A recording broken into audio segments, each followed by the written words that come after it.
Hello everyone mga buhay! This is Gazel Ortega. Welcome back to my YouTube channel. Kamusta po kayong lahat? Good morning, good afternoon, good evening. Anumang oras kayo nanonood sa akin ngayon, maraming salamat po. Sa mga hindi pa po nakasubscribe, please subscribe my YouTube channel, Gazel Ortega, and click the notification bell below para updated kayo when it comes na maglabas ako ng aking mga videos. Sa mga bago kong subscribers, sa mga returning viewers, thank you so much sa support. Ang pag-uusapan natin ngayon ay ang bagong owner ng Miss Universe organization, ang nakakalokang si Ann Ambisyosa. Akala ko si Ann Curtis lang ang may karapatang mag-ambisyon, yun pala pati si Ann na bagong owner ng Miss Universe organization, ambisyosa. Nasasabi ko yan dahil gusto niyang pumutong ng corona sa bagong winner ng Miss Universe. Nakakaloka talaga nung narinig ko ang eksena niya na siya daw ang puputong ng corona. Anong gagawin ni Harnash sa coronation night at bakit siya ang puputong ng corona? Ang pagkakaalam ko, owner lang siya at hindi siya kabilang sa, hindi siya Miss Universe winner, hindi siya Miss Universe whatsoever, owner lang po siya. Hindi nga nagpapakita dyan yung ibang mga owner before. Siguro pwede siyang mahagip sa sa TV or kaya ng camera, pero ang pupunta sa stage at oh my god, na-imagine ko talaga kasi palagay ko meron siyang moment sa Miss Universe this year, magsispeech siya ng kachipan na chip.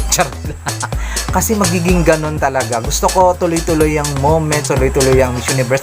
Hindi yung kung ano-ano pang nagsasalita na nagbibigay ng boring. Kasi yun talaga yung nagbibigay ng boring kung may nagsasalita. May mga pa-opening remarks na yun, may pa-closing remark, nakaka-irita. Kaya yan ang gusto ko sa Miss Universe kasi walang kung ano-anong eksena. Sana wag ganun. Sana wag gawing circus ang Miss Universe competition. May isa pa siyang pasabog na gagawin daw niyang reality show ang Miss Universe competition. Pabor ako doon kasi once na ginawa yun, talagang makikita mo at mahahanap mo talaga ang tunay na karapat-dapat sa corona. Kasi hindi naman talaga natin makikita sa isang upuan lang kung sino ang the best among the rest. O diba? Kung gagawing reality show, go, payag ako doon. Kasi alam ko namang makipagbakbaka ng bonggang-bongga ang mga bansa laban sa bansa o lalong-lalo na ang Miss Philippines. Doon ako medyo pumabor. Pero yung bagong eksena format, top 7, tapos a-announcing na yung winner, nakakaloka yan. Hindi ko lubos maisip bakit. So paano kung hindi nalibet yung winner, ma-dethrone? So sino yung ipapalit? Yung 6? Nakakaloka at nakakaloka lang talaga kung walang runners up o kaya kahit man lang kung top 7 or magbibigay siya ng 5th runner up or kaya 6th runner up tapos saka yung winner. Pero yung top 7 tapos i-announce na agad yung winner, yun, kalokohan yun talaga, as in walang kulay, walang excitement, walang ganon. Walang masyadong pasabog kasi nakakaloka yung ganong eksena na lahat sila first runner-up, yung 6 na natira, first runner-up. So, lahat sila magiging Miss Universe. Wag ma-dethrone yung Miss Universe. If ever lang naman. O kaya si Anna ang bagong Miss Universe once na ma-dethrone ang winner. Baka ganon yung mangyayari. Palagay nyo guys. Si Ann ang bagong Miss Universe pag ma-dethrone ang winner kasi wala namang runners-up. Ang dami niya talaga guys na na mga pasabog, halos araw-araw may mga ina-announce siya na kung mga ano-ano para sa Miss Universe. Baka i-announce na lang niya lahat na lang ay transgender na sa Miss Universe, hindi na pwede girls. Diyos ko, wag naman po sana. Nakakaloka. Basta nawiwindang ako sa mga susunod na mangyayari dito sa Miss Universe at palagay ko magiging circus, tapos sa lahat na lang ng mga social media siya na lang laging nakikita, hindi na si Harnash. At ang nakakaloka pang revelasyon ng nakakalokang bagong owner ng Miss Universe ay pinagtatrabaho niya ang Miss USA at saka Miss Teen USA para i-promote ang Thailand. Para saan? Nakakaloka lang talaga. Di ba dapat obligasyon yung Miss Universe Thailand yang ang promote ang tourism nila? So hindi yan obligasyon ng USA.